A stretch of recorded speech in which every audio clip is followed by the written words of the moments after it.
Assalamualaikum warahmatullahi wabarakatuh. Izin memperkenalkan diri. Kami dari KKN Universitas Muhammadiyah Pringsewu, kelompok 29, Pekon Sumber Bandung, DPL Bapak Ar-Rahman Sarjana Ekonomi Magister Manajemen. Di sini kami akan membuat video tentang edukasi perilaku konsumen menurut Bapak Gusti Adi Pranoto Sarjana Ekonomi Magister Manajemen. Kerangka kerja analisa konsumen. Pendahuluan. Kerangka kerja untuk analisa konsumen merupakan model yang menyajikan tentang perilaku konsumen sehingga perusahaan dapat memprediksi dan menentukan kebutuhan, selera, tren pasar.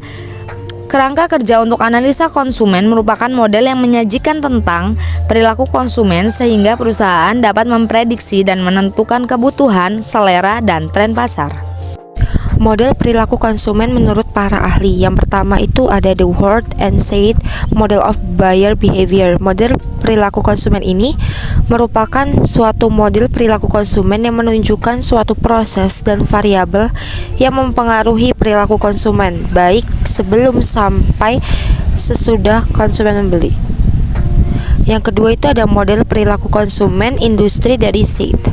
Model perilaku konsumen industri dari Said merupakan suatu model perilaku konsumen yang diaplikasikan oleh perusahaan dalam membuat keputusan untuk membeli suatu produk.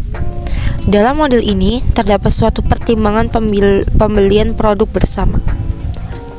Yang ketiga terdapat model perilaku konsumen industri dari Engel, Collett, Beckwell. Model perilaku konsumen industri dari Engel, Collett, dan Beckwell ini merupakan suatu model perilaku konsumen yang didasarkan pada hasrat atau stimulus, proses informasi terhadap produk, proses pengambilan keputusan terhadap suatu produk, variabel, faktor-faktor yang mempengaruhi pengambilan keputusan, dan faktor lingkungan eksternal yang mempengaruhi pengambilan keputusan. Yang keempat ada model perilaku konsumen dari Kirby. Joy Cat Kirby merupakan ahli yang mengembangkan model perilaku konsumen ini. Pada model perilaku konsumen ini, dorongan atau hasrat akan suatu produk memunculkan pengenalan terhadap produk tersebut. Pada model perilaku ini terdapat variabel eksogen seperti model Howard and Said. Namun pada model ini, Kirby menunjukkan sebagai faktor manusia dan faktor sosial. Yang kelima atau yang terakhir ada model perilaku konsumen dari Francisco Nicosia.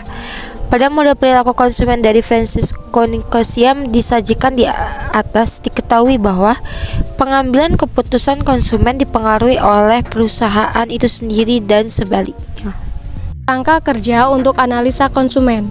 Kerangka kerja adalah suatu rancangan yang dibuat oleh perusahaan yang berisi tentang langkah-langkah untuk mencapai suatu target tertentu.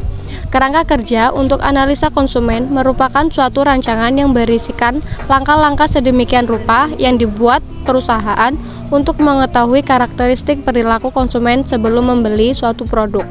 Langkah-langkah dalam kerangka kerja akan lebih mudah ditentukan setelah perusahaan mengetahui model perilaku konsumen, baik individu maupun industri.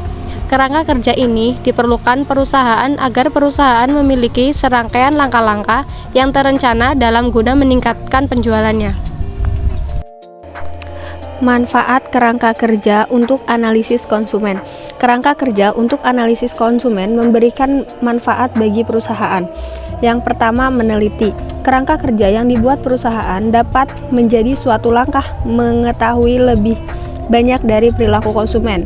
2. Menganalisis. Kerangka kerja ini dapat membantu perusahaan untuk menganalisis bagaimana perilaku konsumen. 3. Dengan adanya kerangka kerja dapat membantu perusahaan dalam memahami apa yang diinginkan oleh konsumen. Dengan demikian, perusahaan akan lebih mudah mengidentifikasi produk apa yang sesuai dengan selera dan kebutuhan konsumen. 4. Mengembangkan produk.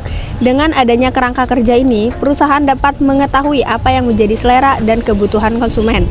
5. Meningkatkan strategi pemasaran. Melanjutkan poin di atas bahwa perusahaan dapat mengembangkan produknya setelah mengetahui apa yang menjadi selera dan kebutuhan konsumen.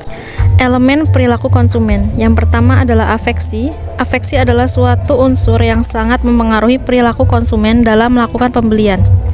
Afeksi adalah suatu perasaan yang terbentuk dari suatu hal yang dialami oleh seseorang. Selanjutnya ada kognitif. Menurut Gagne dalam Germanis, kognitif adalah proses yang terjadi secara internal di dalam susunan saraf pada manusia sedang berpikir. Kognitif berkembang secara bertahap. Perkembangan kognitif terjadi melalui 3 proses, yaitu proses asimilasi, akomodasi, dan equilibrium. Selanjutnya ada lingkungan, merupakan salah satu elemen yang mempengaruhi konsumen. Lingkungan merupakan salah satu elemen yang berasal dari luar atau eksternal konsumen. Faktor lingkungan seperti orang lain dan produk lain dapat mempengaruhi perilaku konsumen dalam melakukan pembelian. Dan yang terakhir adalah strategi pemasaran.